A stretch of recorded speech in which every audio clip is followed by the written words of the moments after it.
Hey guys, it's CJ.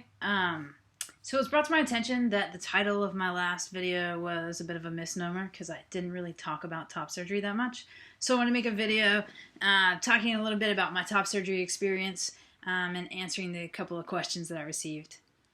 So for starters, I guess my surgery was 3 years ago, almost 3 years in February. Um, and I decided that I wanted top surgery probably like 10 years ago, but it takes a long time to come up with that kind of money.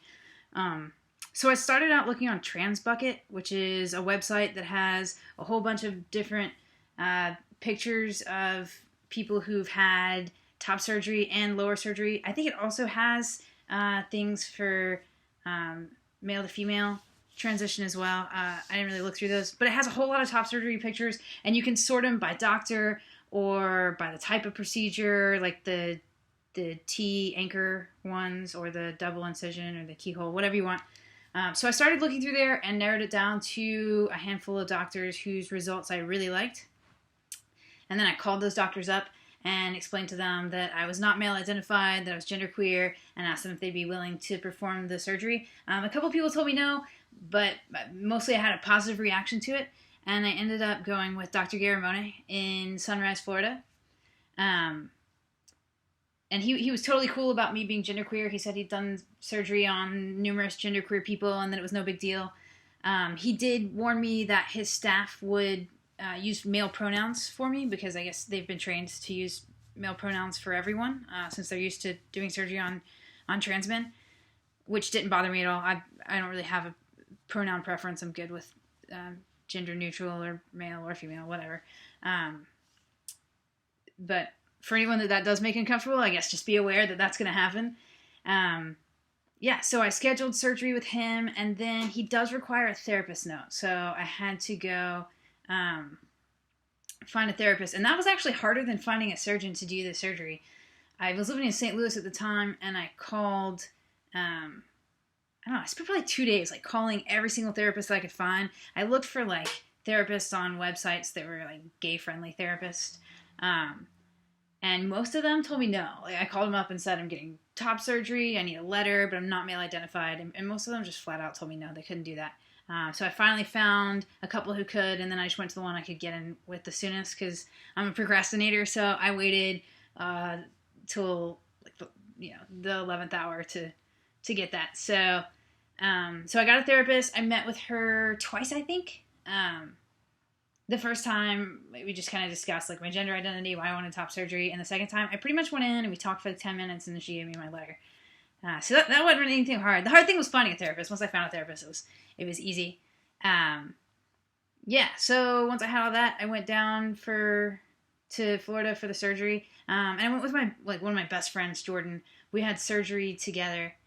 He's actually got a video. Maybe I'll add a link to it below.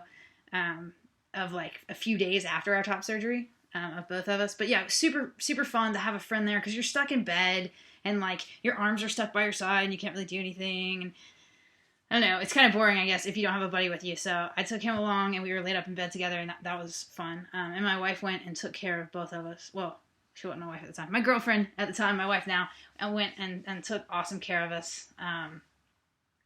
So everything went super well, and we stayed in Florida for 1 week and then got our drains out and went back home. So that was pretty much the top surgery experience. Not very different from what a trans guy goes through. The only hard part, I guess, was, finding a surgeon that was willing and finding a therapist that was willing. Other than that, everything was exactly the same as it would be for a trans guy. In terms of results, I had a couple questions sent to me after my last video. The first one was, has any of your breast tissue grown back? And I've seen that question a lot on the internet. I don't think that that's possible, or at least Dr. Garamone told me it's not possible, so I'm trusting him. It certainly hasn't happened. It's, in fact, like, I don't have anything there. Like, when I grab it, it's like grabbing the skin on the back of my hands. Like, I don't have any fat or tissue. It's just muscle and skin, really. So even when I gain weight, I've gained probably like 15 pounds maybe since surgery. Some of it's muscle, some of it's fat. But none of it has gone back to my chest at all. So no, the breast tissue doesn't regrow unless I guess if you're in puberty and you're still growing breast tissue, maybe it would. But as long as you're past puberty, the breast tissue doesn't come back. And the other question I got was, do I have any nipple sensation? And a lot of people ask me that. Which is kind of an awkward, weird question to ask people. Not like on YouTube, it's not, but to walk up to people who had top surgery and be like, how are your nipples?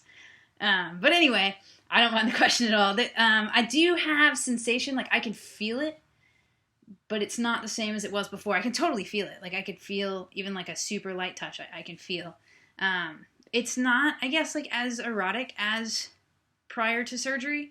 So I wouldn't say that I have like erotic sensation in the way that someone who hasn't had surgery probably does, but it is very, like a very erotic zone for me, I think, because I'm really happy with my chest, and it's really like affirming of my gender. So when someone, you know, in a sexual situation touches my chest, I think like it just turns me on because I'm happy about it, I guess. So yes, I have sensation, and yes, it is somewhat erotic, but no, it's not like it was before.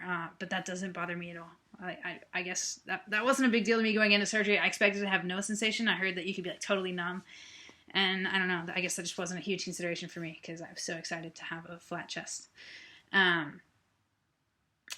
Yeah, so I guess like those are the two big questions. The other thing that a lot of people ask me is like how girls take it, because I do, like I date lesbian women generally, or queer women always, but usually they're lesbian identified. So people have asked me like how girls take that, because they assume that they're looking for another female-bodied person, and that's not female-bodied to most people who ask me that question. I don't like the idea that like a female body has to look some certain way or be some certain way. But anyway, the people I date like obviously are into masculine of center people, or they wouldn't date me. So I've never had anyone care. I've never run into any issues with that, of anyone thinking it was weird or uncomfortable, or that they weren't happy about it. I did have one friend who's also Butch who wanted to get top surgery, and her wife basically told her that she was not okay with that.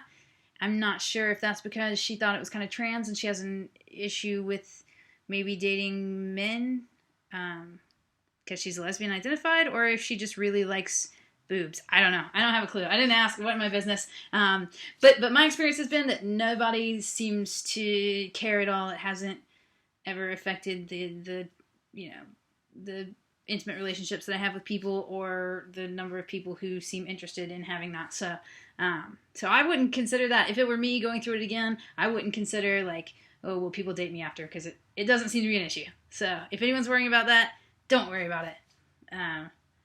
Because yeah, it's a non-issue. Anyway, I think that's it.